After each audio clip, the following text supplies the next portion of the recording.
You're listening to the Sales Hunter podcast. My name is Mark Hunter, the Sales Hunter.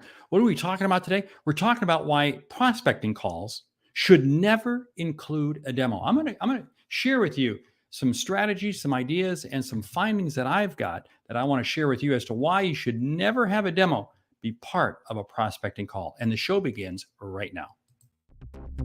You're listening to the Sales Hunter podcast with Mark Hunter, where the focus is to help you as a sales leader sell with confidence and integrity. And now here's your host. You spend all this time getting a prospect on the phone, you're having that conversation, and you want to race forward because they said, "Hey, well, show me the product." Or maybe you get so excited that you want to show them the product, and suddenly you find yourself in a demo. Let me tell you something. That is not the way to handle a prospecting call, because here's the deal. When you have a prospecting call and you include the demo, you are leading with your product. And that's not right. That's not right. Your whole objective of the prospecting call is to find out from the customer where they're coming from. Sure, you may be calling a perfect, prospect that fits in your ICP. You may have even had them referred to you, et cetera, et cetera. But this initial call is about letting them talk. It's about letting them share with you. And here's the situation that I find. When I see salespeople jump into the demo, here's what happens. It gets the customer's mind going in too many different directions because you don't know enough about the customer to know what exactly to show. So what is it you do? You start showing them everything. And before you know it, the customer is confused. And now you're behind the 8 ball even further. You see, here's the situation. I'm going to go ahead and do a demo, but I'm going to wait until I've had the discovery call, which isn't the prospecting call. There's the call after that. And I'm going to make sure that I understand their needs, understand their outcomes, understand what is it that they need help with. And then the demo I ultimately do is going to be just around that element. And see what happens when you do it at the beginning. What do? You wind up showing them way too much stuff. And here's what happens. The customer, you're excited. You show them the demo. They may have said, "Hey, show me a demo of it." And what you do is you show them all these things, and then they start thinking, well, maybe we should look at this. Maybe we should look at that. And then they start thinking, maybe I should talk to some other companies. Maybe there's some other solutions. Maybe there's some other ideas.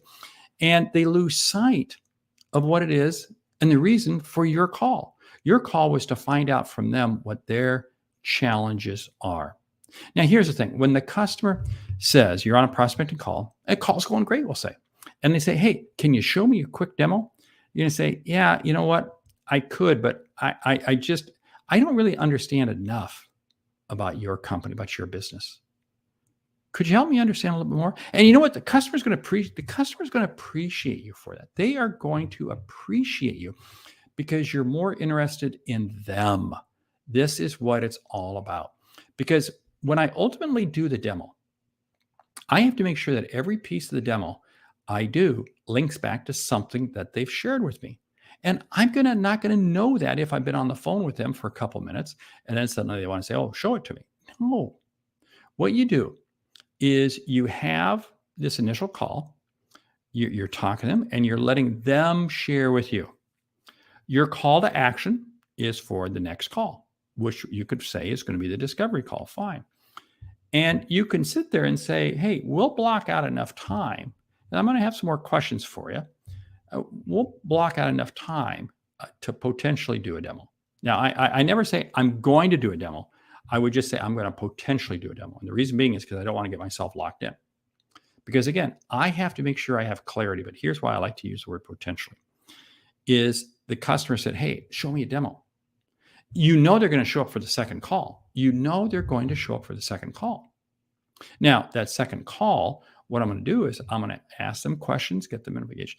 If I find that I've done all my work and it checks all the boxes and everything, and I understand clearly what the outcome is, what their toleration of risk is, how they're going to use what they're going to, all these various pieces, then I'll look at doing a very skinny demo. The key with a demo is always keeping it skinny. Okay, let's come back to the prospecting call. Here's the key. Your prospecting call should never include a demo. It's that simple. Because here's the other reason.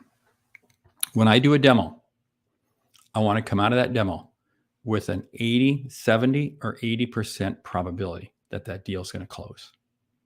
And unless I'm selling pencils or something very basic, that's not going to happen if I attempt to do the demo on the first one. Why do I say I want a 70 or 80% close ratio? Because here's the deal. Demos take time. To do them right, they take time. They may even take additional resources from your company. So do I want to burn these cycles, burn this talent, burn these resources on things that don't happen just because the customer wants it? No, this is the time when you lead the customer. I get to the demo after they've checked all the boxes, and I understand that I have a very high probability because I'm going to craft the demo around the value proposition I'm going to be putting on the table for them. Hey, what have you been listening to today? You've been listening to the Sales Hunter podcast. What is it? It's about me sharing with you insights that you can run with right away. Hey, each week you get 2 podcasts, one a short one like this, and the other one a longer one, which is designed to really do a kind of a deep dive interview with a leading expert in the sales community. The Sales Hunter podcast. Hey, you want to find out more? Go to the website, thesaleshunter.com. Check out the Sales Hunter University. It's where we put all of our online courses. Thank you for listening. And most of all, realize and remember that you're in the greatest profession there is, sales. Why? Because we get to influence and impact people. I'm Mark Hunter, the Sales Hunter. Great selling.